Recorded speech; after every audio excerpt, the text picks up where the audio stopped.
When I opened my eyes, the blinding hospital lights pierced through my blurred vision, making me wince in pain. The sterile smell of antiseptics filled my nostrils, harsh and unsettling. Every breath felt labored, as though heavy stones were pressing down on my chest. Fragments of memories began resurfacing: a winding road, bright headlights, tires screeching, and the gut-wrenching sensation of losing control. Camille came a familiar voice. I turned my head slowly, recognizing Dr. Sylvia Bennett, our family doctor and my closest confidant. Her face was pale, burdened by worry. "Sylvia," I whispered weakly, confusion swirling in my mind. "What happened? How long have I been here?" She hesitated, taking a deep breath. "You were in a terrible accident, Camille. You've been unconscious for 3 days." 3 days. Panic surged inside me, and I tried to sit up only to be overwhelmed by pain. Sylvia gently restrained me, her touch both comforting and concerning. "Camille, there's something else, something you must know." "Tell me," I demanded, dread pooling in my stomach. "Your family has declared you dead," she said softly, her voice trembling. "What?" I breathed, disbelief clouding my thoughts. "But I'm alive right here. How could they?" Sylvia's eyes flashed with anger and sorrow. "Charles and Astrid convinced everyone there was no hope for you. They've arranged your funeral for tomorrow." Shock turned quickly into rage. My stepfather, Charles Rhodes, and my sister Astrid, two people I once trusted implicitly, had decided my fate without hesitation.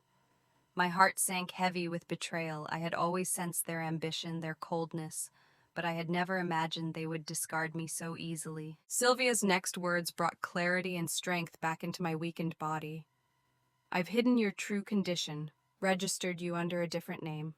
They don't know you're here, Camille, but you must stay hidden for now. They're dangerous." I gritted my teeth, fury and determination overtaking the pain. I knew instantly that my life as Camille Rhodes, heir to Rhodes Media, had ended the moment my family declared me dead.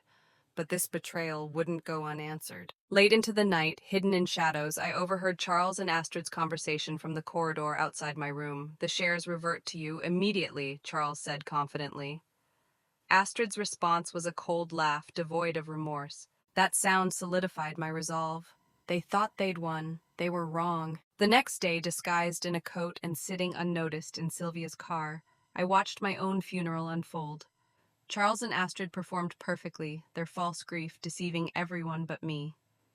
Watching Astrid's faint, satisfied smile as she stared into the empty grave ignited a fire within me that burned hotter than any pain I had ever endured. "They've underestimated me," I vowed quietly as we drove away.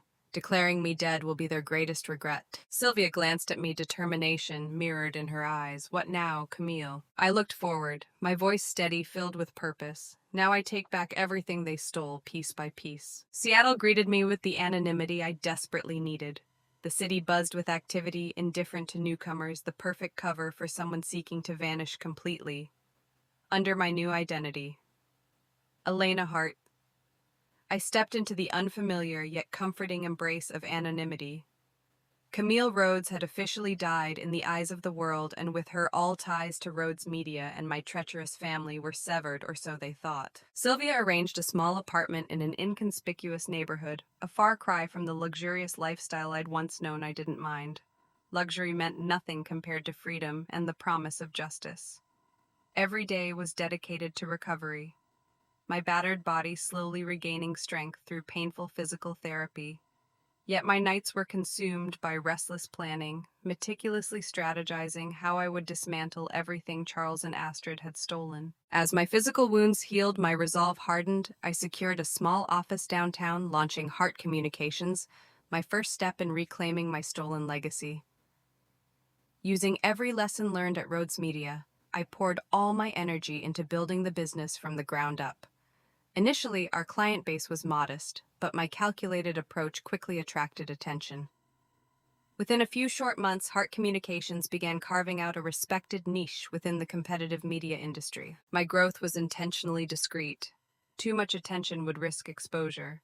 Yet every new contract, every successful deal felt like a quiet victory against the backdrop of my stolen past.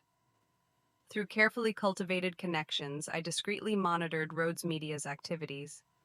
Charles and Astrid were expanding aggressively, their arrogance evident as they dismissed smaller competitors' businesses they considered insignificant threats. But arrogance breeds vulnerability, and vulnerabilities were precisely what I needed. I seized opportunities to acquire small companies that had once partnered with Rhodes Media, weaving them quietly into my growing network.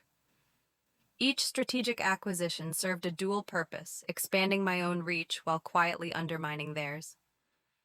Each move was subtle enough to avoid suspicion, yet effective enough to weaken their foundation. One evening, a charity gala presented itself as the perfect opportunity to observe them firsthand.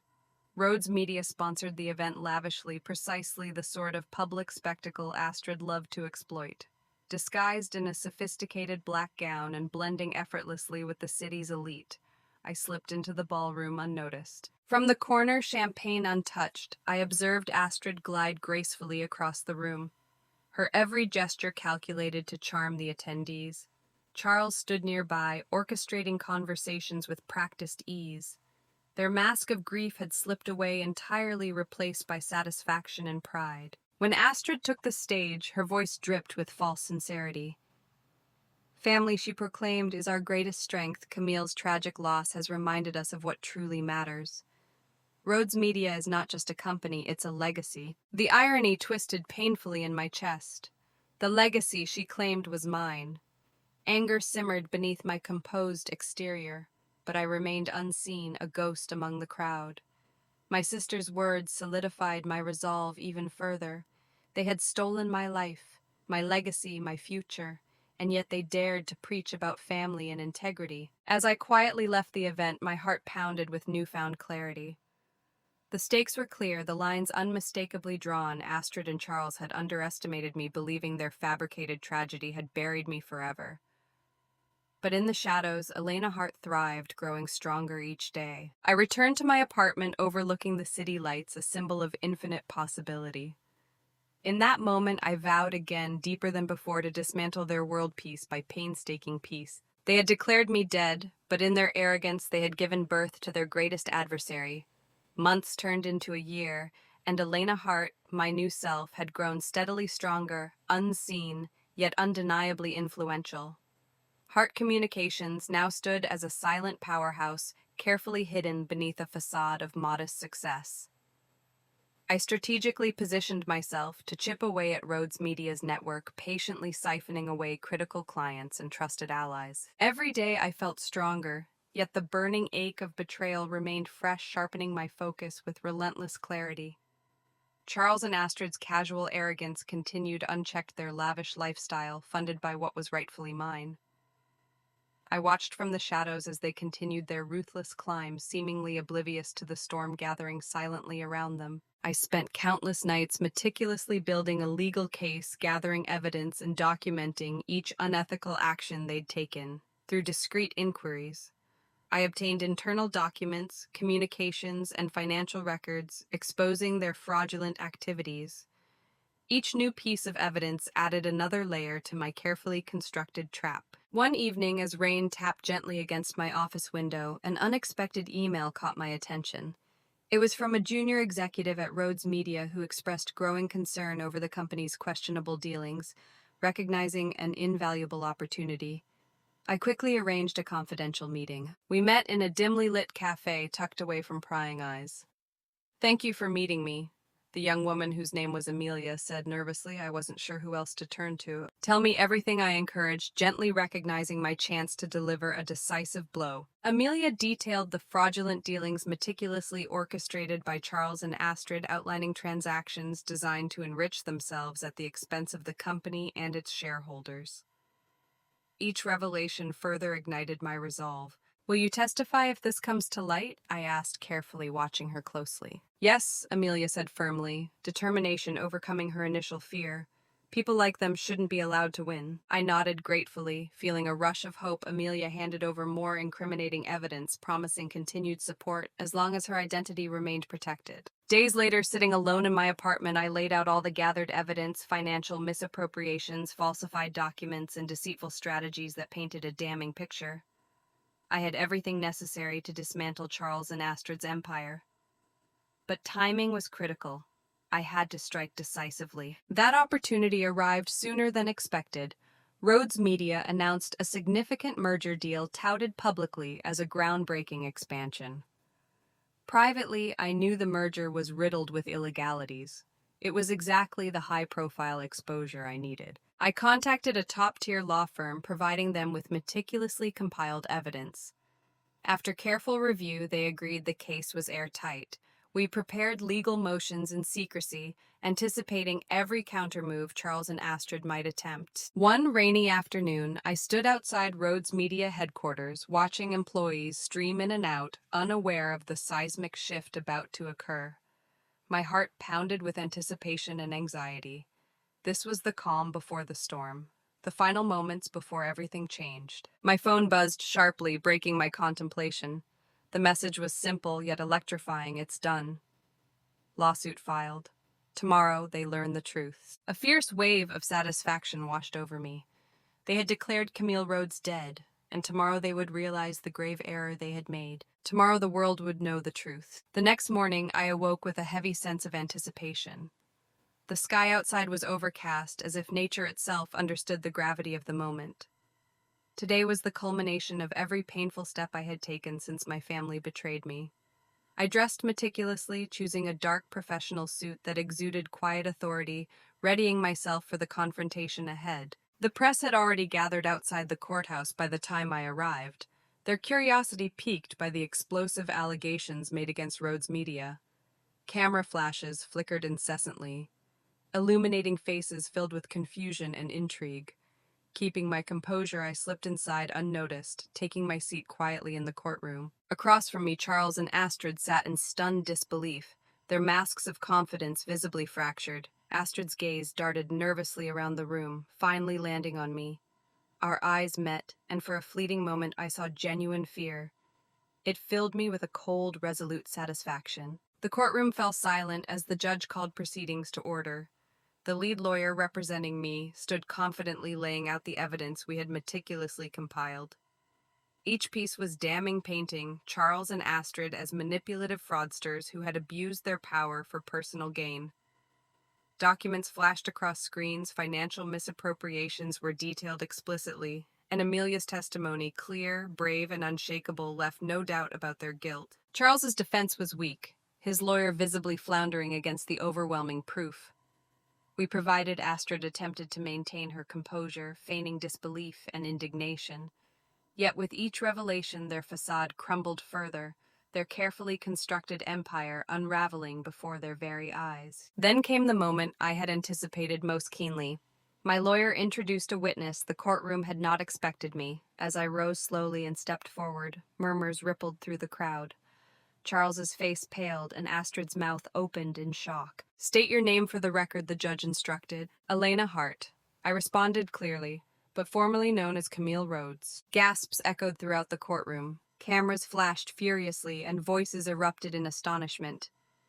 I waited patiently for silence to resume, my gaze fixed steadily ahead, unwavering and determined. "Miss Rhodes," my lawyer began, calm yet assertive, "can you explain why your family declared you dead?" "They did it to seize control of Rhodes Media and its assets." I answered steadily, my voice carrying clearly through the courtroom. "They saw an opportunity in my accident to remove me permanently and consolidate power. They betrayed me in the worst possible way." "Is there anything else you'd like the court to know?" my lawyer prompted. "Yes," I replied, my voice strong despite the emotion behind my words. "Justice isn't just about reclaiming what was stolen from me.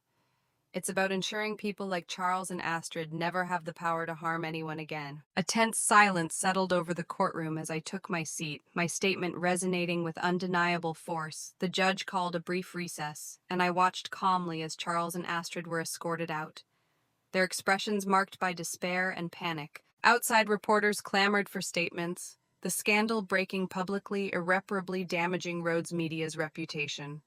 I stood aside, unseen, observing the chaos unfold. My heart was heavy yet profoundly satisfied. They had declared me dead, underestimating my strength, my resolve, and my determination to reclaim what was rightfully mine. Today I had delivered justice. Tomorrow I would reclaim my life fully. The aftermath of the courtroom revelation was swift and relentless. Headlines screamed the truth of Charles and Astrid's deceit. their carefully constructed lies collapsing under the weight of undeniable evidence. Rhodes Media's stock plummeted, public outrage fueling an unstoppable wave of scrutiny and investigation. Within days, both Charles and Astrid were formally charged, their once unshakable power shattered beyond repair. For the first time since my betrayal, I felt a deep sense of liberation. Their downfall was complete, but reclaiming my life involved more than seeing justice done. It meant rebuilding from the ashes of betrayal. With Rhodes Media's reputation in ruins, the company teetered on the brink of collapse. Investors fled, partners severed ties, and employees grappled with uncertainty. In the midst of this chaos, the board approached me requesting that I step back into the company as CEO. Initially hesitant, I recognized an opportunity to transform my family's corrupted legacy into something genuinely meaningful. The day I re-entered Rhodes Media, now officially reinstated as Camille Rhodes, felt surreal. Walking through familiar halls brought a mix of nostalgia and resolve. Staff greeted me cautiously, at first uncertain and wary. But gradually, trust began to rebuild as I transparently addressed the company's past failings and my commitment to a fresh ethical direction. Weeks turned to months, and under my leadership, Rhodes Media evolved dramatically. Transparency and accountability became core pillars, attracting new partnerships and renewing investor confidence. Gradually, the company's integrity was restored, reshaped into a symbol of ethical leadership and innovation. One quiet afternoon, I received an unexpected visitor, Astrid. She arrived escorted by prison guards, humbled, diminished a shadow of her former self. We sat silently for a long moment before she spoke, her voice small and defeated. "Camille," she began, struggling with the weight of her words. "I'm sorry, I never meant for things to go this far." I studied her carefully, feeling a complicated mixture of sorrow and resentment. "Astrid, some things can never be undone," I replied firmly yet gently. "The choices we make define us." Her eyes filled with tears, and she nodded silently. After she left, I felt a profound sadness. Revenge had brought justice, but forgiveness, I realized, held the key to genuine freedom. Later that evening, as I stood gazing over the city skyline, an anonymous email appeared on my screen. Its contents were startling evidence, suggesting my accident had not been an accident at all. The sender hinted at a deeper conspiracy, an unseen hand orchestrating events far beyond Charles and Astrid's greed. A chill ran down my spine, the realization dawning sharply. My fight wasn't over, it had just begun. Standing alone in the silence of my office, the city sprawling out before me, I took a deep breath, steeling myself for whatever lay ahead. They had declared me dead, once believing I was powerless, but I had proven them wrong. Now, with clarity and purpose, I knew my journey was far from complete. The real battle awaited, hidden within shadows and secrets yet to be uncovered, and I was ready.